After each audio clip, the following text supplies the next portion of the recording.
Thank you very much for having me here. Thank you for this question. Of course, the reason why Keynes was wrong with his prediction surprises a lot of people, because when you look at his calculations almost 100 years ago, he used his assessment of past productivity growth to predict essentially per capita income growth 100 years ahead.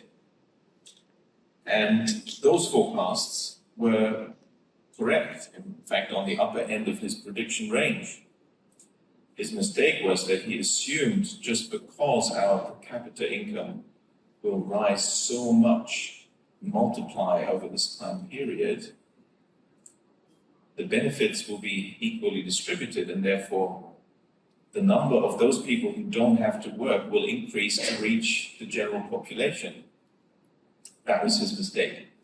Because, of course, the benefits of the actual increase in productivity and income growth that we have achieved, as he predicted, have been essentially kept in the hands of a very small group, and the majority still has to work.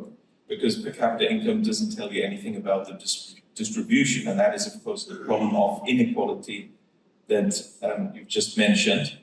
So that is the problem. Now, what is the mechanism, and why is this happening? Of course, it's the monetary system.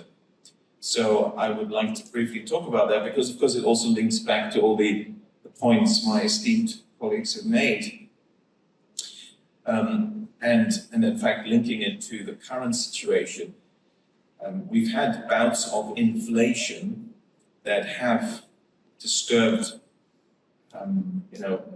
wealth creation and the perhaps slightly fairer distribution of that in the 1970s, and it's again happening now. So we should look at the causes. I mean, why do we have inflation? In the 1970s, they told us, and they're still telling us, oh, it's because of a war in the Middle East, an oil embargo, sanctions, an oil supply shock, and an oil price shock.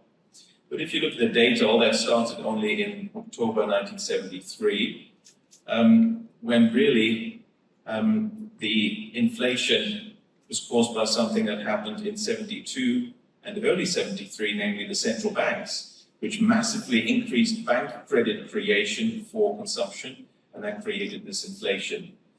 And funny enough, it's exactly the same today.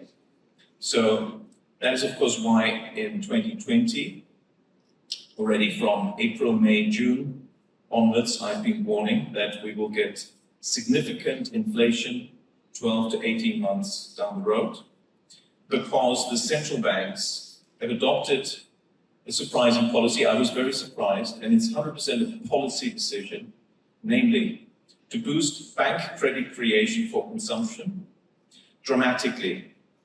And this will only lead to inflation, and there was absolutely no reason for this. It's the big difference between the QE of 2020 and the QE of 2008.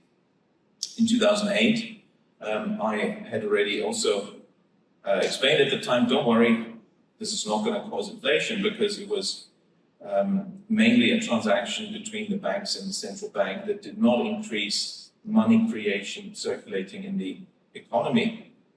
But the central banks, in a very concerted effort, and this tells you how this works, the central banks behind the scenes, they don't tell you, they don't talk to journalists about this, but they coordinate this, adopted the same unusual policy of purchasing assets from the non-bank private sector, which boosts bank credit creation.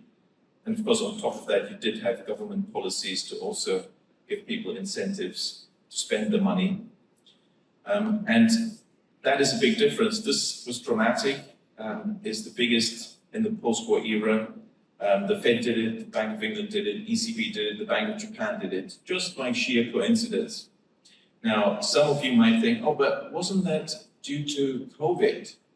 And I was just saying before the conversation, well, I'm not sure if you include a virus in your econometric model, you will get an increased explanatory power. And I've never heard a medical doctor say that because there is now a particular strain of a flu virus, we need to create double-digit inflation. In other words, it has nothing to do with it. It was a policy decision. But again, they're telling us it's the war, it's Russia, when of course these things happened from March, April onwards, 2020. So now looking ahead, because looking at the past is, looking at Keynes's prediction, and he looked ahead into the future, we're also wondering, okay, what does this mean for now? Well, central banks use a smokescreen to keep everyone in the dark about what they're doing. Many academic economists say that's a good thing, they shouldn't reveal what they're doing. Anyway, so that's what they're doing. And the smokescreen is their interest rate policies. Now, most people think that the central bank propaganda on this is true, that if you lower interest rates, you get higher growth, and if you raise interest rates, you get lower growth. But show me the empirical evidence for this. Of course, the official story economists in mainstream economics have said this for 200 years, essentially British economics from David Ricardo, and then American economics more recently, they've all said this. But there is not a single empirical study to support this. I've published the first empirical studies on this, and the conclusion is, it's very clear, and many people, of course, in the markets know this, interest rates are positively correlated with economic growth, and they follow it.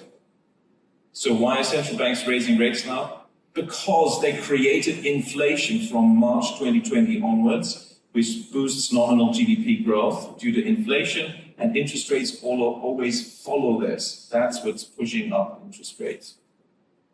That doesn't mean that they're restricting monetary policy. For that, you have to look at the quantity of credit creation.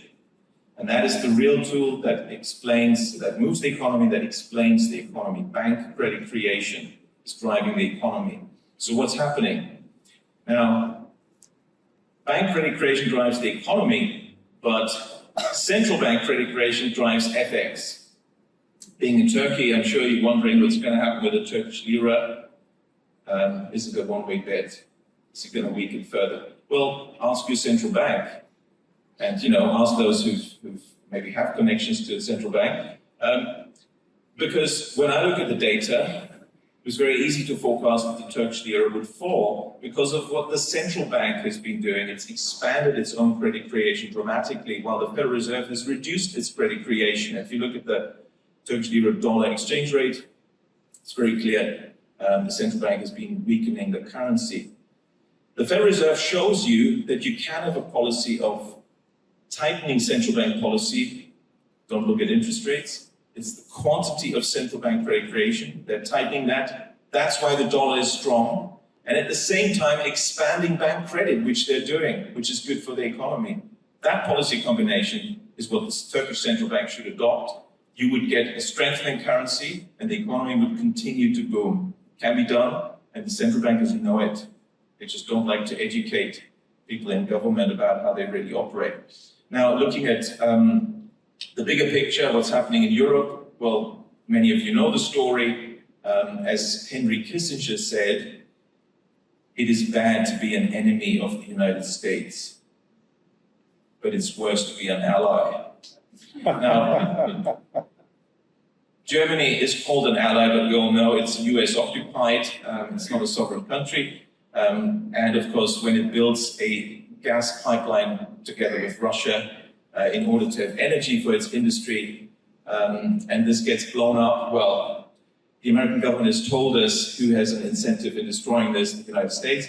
To me, it's clear. I mean, I'm from Germany, so but I've lived outside Germany and I've looked at this from the outset for a long time. If you have the hypothesis that the US policy goal is to destroy the German economy, then they've taken precisely those policies to achieve that goal. We cannot expect the German economy to do well in the coming months and perhaps years, because the energy supply is being artificially cut off. There was certainly no economic reason for that. It's entirely political, ordained by America and its American-created European Union, a CIA creation. And Therefore, it's bad news for Central Europe, for the EU, if its biggest, strongest economy is being destroyed by political decisions that make no economic sense. But it's an opportunity for Turkey. I was just talking to my friends here, and I think, for example, one can invite German companies now to relocate to Turkey, where hopefully there will be sensible policies on energy in the future as well, and the energy supply will continue to flow, and therefore you can keep producing and keep doing business. So I would be optimistic for the prospect for Turkey, particularly if Turkey manages to resist the pressure from the EU and which is just the pressure from the US to impose further sanctions on Russia. Turkey so far has been able to trade with Russia, continue to trade Russia. One can buy and sell the ruble in Turkey. I think that's a good thing. I think we're all for open trade, and therefore, if Turkey continues to use those possibilities, it can thrive. Also, as the international trade picture, and we'll probably talk about that later, more changes, and we're getting the creation of these two big blocks, the US empire bloc and then the alternative bloc, which seems to be growing. But I better stop there. Thank you. Thank you very much.